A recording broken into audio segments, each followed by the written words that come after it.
nasty ass kid. See, I didn't do shit like that when I was a kid, rolling around the fucking dirt. How you know? At that age.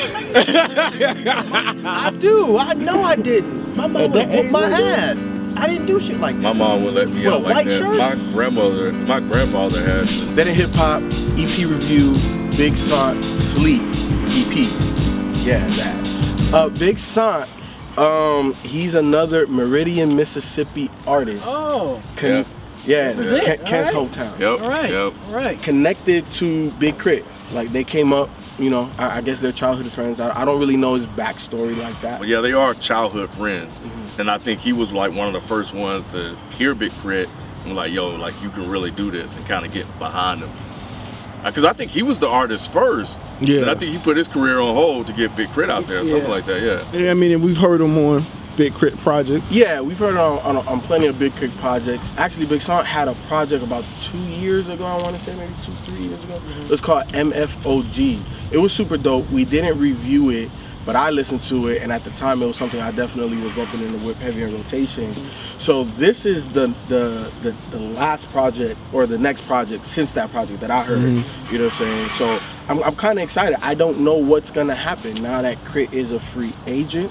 You know, obviously Crit has produced for Big Sant before, but Crit wasn't on this. This is all about Big Sant and two producers, Creative, and who was the other person? John. Who's dope, by the John way. Quest. I like John Creative. Quest, Yeah. John Yeah. Quest.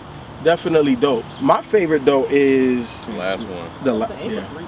Overslept was super dope, man. I like how they took that Fuji sample. I was not expecting them to flip it like that. And then the way Big Sant came in, I'm like, how the hell you going? You know, it's super slow. How you gonna do it? But he did his thing on it. First one was dope too.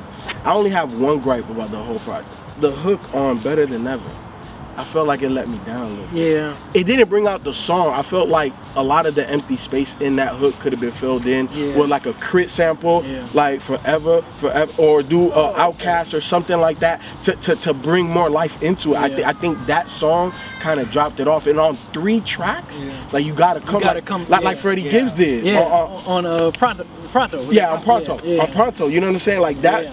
And y'all could go back, man. Like, I love that project. We put that shit on, and like every song hit, there was nothing that was missing. So to have 3 tracks and have something missing, it was like, You're right. But all he said was better than ever. And it's like, give me something else after you saying that. Exactly. So, even not, it didn't even need to be him, but just on the musical side, on the beat side, on the scratching or something. Like it was, I just felt like some UGK or something. Exactly. Pay tribute to the South. Exactly. You know what I'm saying? Y'all are hard.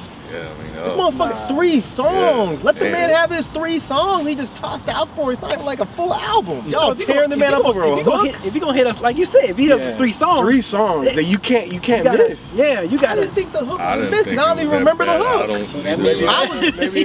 But if the hook was whack, I would remember that it was whack. No, I know you didn't say it was whack. You're right. You didn't say it was whack. But I'm saying if the hook. It's a gripe though. He said it was a gripe. Yeah, so it's a problem. Yeah. I feel like if the hook was a problem, I probably would have. Why you remember 2 out of 3? Say again? Why you remember 2 out No, of 3? I remember the second song. I remember the beat was bouncy. It was a little bit slower than the other song. But I don't remember the hook. The hook didn't jump out as being like, oh, this is an issue. But I don't really pay attention to hooks like that either, though. I just felt like it had something missing. Just one ingredient missing. It was a nice gumbo, but it was like, damn. Need some Lowry. It just needs something. Maybe. Greens, tomato. You name it. That's what it was, Mike. Hey, Mike, I had to you name it.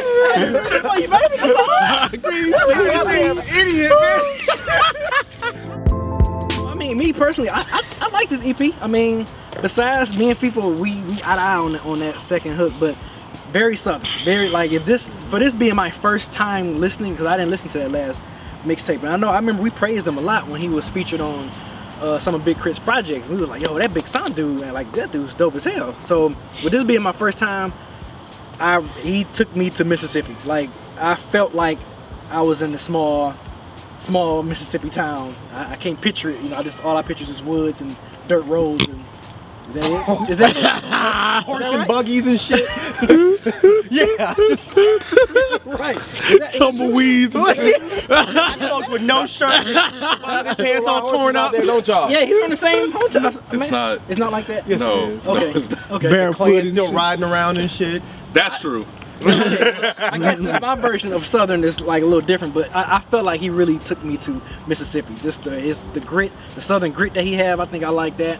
And the beat selection, I thought the beat selection was really good. I never heard those producers before, and I was like, they gave him I like the sound that they gave him for this short EP. But yeah, 10 minutes. Is that even like considered an EP though? Like that? That's like. Yeah. I don't think the length makes an EP. Makes an EP? Yeah. No, it does. I mean, it's the 30 length something. of the total length. Yeah, it's a max. It's a cap off before it's considered an LP. But I think it's a max, but I don't think there's any minimum. I think Right, that's Yeah, what like, I'm there's saying. a- Yeah, the okay. song, y'all Yeah, are saying the same yeah, thing. we're saying Yeah, the same thing. it's very short, and like I said, I just like the Southern roots that he kind of gave me on this project as a whole. Just as far as the content, his rapping is really good. Like I said, because we talked about how good he was on Big Crit, so I'm pretty sure I was expecting him to deliver as well on this project. But yeah, I mean, he can rap his ass off. Big Sant can rap his ass off, and that's important. And especially if you're having a 3-track EP, 10 minutes total, so you get through it really, really quick, and it's enough to hold your attention. Like there's no drop off, which you can't experience at all. And when I first listened to this, the first thing that came to my mind, Pimp C, country rap tunes. That's all this was. And at first I'm thinking like, oh, I don't know about that. Like, he's really good, the songs are really good, he's rapping really, really well on here, the producers are doing their thing, but I'm like, I don't know about that in the space that hip hop is in right now. I don't know if people are gonna necessarily navigate to that, because it has a little bit of a dated sound to it. Very, very UGK-ish. A-Ball, MJG, like that whole vibe. Maybe even some Fifth Ward Boys, Scarface, like that whole vibe. But then I start thinking about it. I'm like, well, it worked for Joey Badass because he brought back that kind of 90s boom bap sound, and maybe there is a demographic that's thirsting for something like this. And in this space, sometimes you have to do something a little bit different in order to stand out. And I think that was one of the things that caught people's attention with Crit. So if you're actually fulfilling that void that's kind of missing, it could work out for him, especially if the music is good, and the music is good here. So overall, I thought it was really, really good. Like you said, it was short, straight to the point. I thought the producers definitely were a standout to me, because I did listen to the last one, and you know there's some misses on that one, but on here I didn't hear any misses. And for him to be gone as long as he was, I think 1.5 years or 2 years, condolences for your loss. For him to come back, you know, to put something out like that, this is a good way to kind of reintroduce yourself to this space. This is a good way to introduce yourself as a solo artist, and to detach yourself from Big Crit, who we associate him with. So now you come out, you have a whole completely different sound that's different from Big Crit, and you're putting out good work. Now it's just a matter of people finding it, listening to it, and talking about it, you know, which is kind of what's happening here. So I definitely think it's something that, you know, if you guys are watching, to definitely go out and listen to and check it out. It's 10 minutes, give it a listen, and he may be somebody that you guys rock with and to check out. Yeah, I'm pretty much with Ken. I really enjoyed this EP. It is definitely short, sweet, to the point, great country rap tunes, except that third song. The third song I thought was weird. You know, because the first two, all I heard, the second I put it on, I was like, okay, this is UGK. That's exactly what I heard.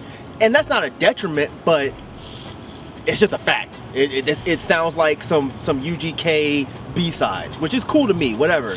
But I thought the third song was very Overslept. It didn't sound like a country rap song to me. Like the beat was the only thing that was country and rap on it was Sant. Yeah, the beat maybe the way itself he was rapping. was weird. It was, I mean, I loved it though. The beat was dope, but people gonna think I'm nuts. But it was almost like something, if you tweak it a little bit, something I could hear like Death Grips using, because it was just so different and experimental. But then Sant just He makes it country. yeah, he makes it country just by the way he's rapping. I'm so trying to put it in him throat. Just the way he raps, it was just like, okay, yeah, now it's a southern rap song. But that's what made this EP so interesting, is now I'm wondering, if you give Sant a good 12 songs, what is it gonna sound like?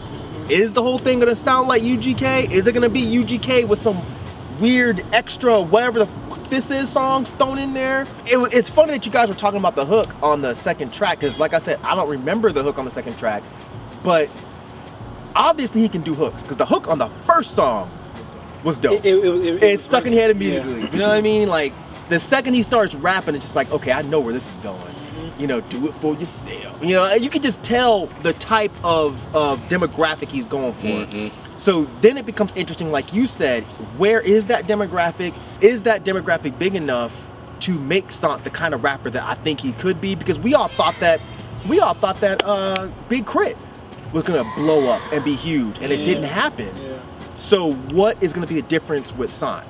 But yeah, there's not really much to say. I guess my only gripe, because when y'all started talking about your gripes, I thought you were gonna say the length. And yeah, I like short projects too, but 10 minutes, it's kind of like, you know, there are those EPs that make you want more, and then there are those EPs that make you be like, why you even release this? And I'm kind of in the middle somewhere with this one, because I feel like 2 more songs and it would have been a great EP. I liked all 3 tracks. Nothing about them bothered me, but it was just like, when it ended, I'm like, come on, man. Like, you know what I mean? I felt like the people like Kanye show. 3 songs? Really? 3 songs? I click play for 3 songs? Right. You know, but that's not... Money back, huh?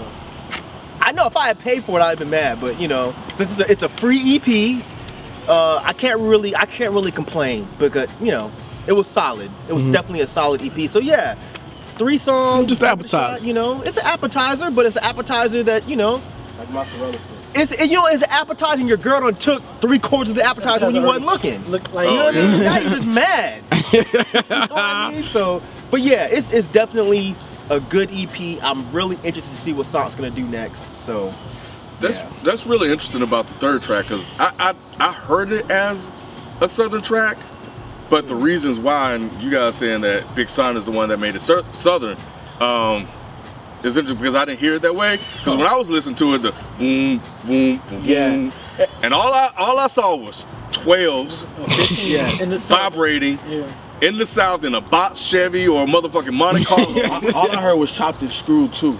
You know what I'm saying? Because the way, very Southern. which is very Southern. So the way they slowed it down, Big Sant made it tremendously Southern with his voice. But the way that all I heard was Michael 3000 watts from Houston. So that's probably why I did hear it as a Southern track, because of the chopped and screwed. I didn't even think about that. Okay, I didn't either. Yeah. Big Sant, man, if you watching, kind of like Mike, man, you know, it was a nice morsel. It would have been better if it was a little bit more, like 2 more tracks, because all 3 of these was good, but they just ain't bop you over the head like crazy. You know what I'm saying? So I definitely think it needed like 2 more. But outside of that though, it definitely is dope. I definitely fuck with Overslept. That's my favorite joint on there. Good job. Knowing that you came from the Big Crit tree, I'm glad you didn't go out and get like production or get him featured. You like pretty much did this on your own. You showing us who was Big Sant. Well, you showing me who was Big Sant, because this is my introduction listening to somewhat of a short project by you. So I'm glad you didn't come off the Big Crit name and try to use that. But you made it nice Southern. Like Ken said, country tunes, man. I loved it, because it gives me that UGK, 8-Ball, MJG vibe. So yeah, you definitely did that, and you put your own spin on it. Yeah, for me, I'm okay with the length, man. I think this is a very meaty type of project. Like when you get a Southern meal, like you get full. So for me, I'm cool with the length. Quick, to the point, a reintroduction of who you are to the people that are out there that's looking for stuff like this. The best part is that the songs were good and there were no drop-offs. Big Sant, if you're watching, man, I don't really know what else to say, man. I'm just really looking forward to see what you do with a full project, man. You gave us 3 really good songs. Like I said, my only gripe is I could have took 2 more and been extra happy. You know what I mean? Like Ken said, yeah, give me some cornbread. You know, you gave me the mac and cheese, you gave me a little mashed potatoes, but yeah, you know, I could have used a biscuit. You know what I mean? I feel like I some drink, something to drink. I get some Kool-Aid. You know, you're trying to give me some tap water with no ice. Right. But yeah, man, it's a great EP.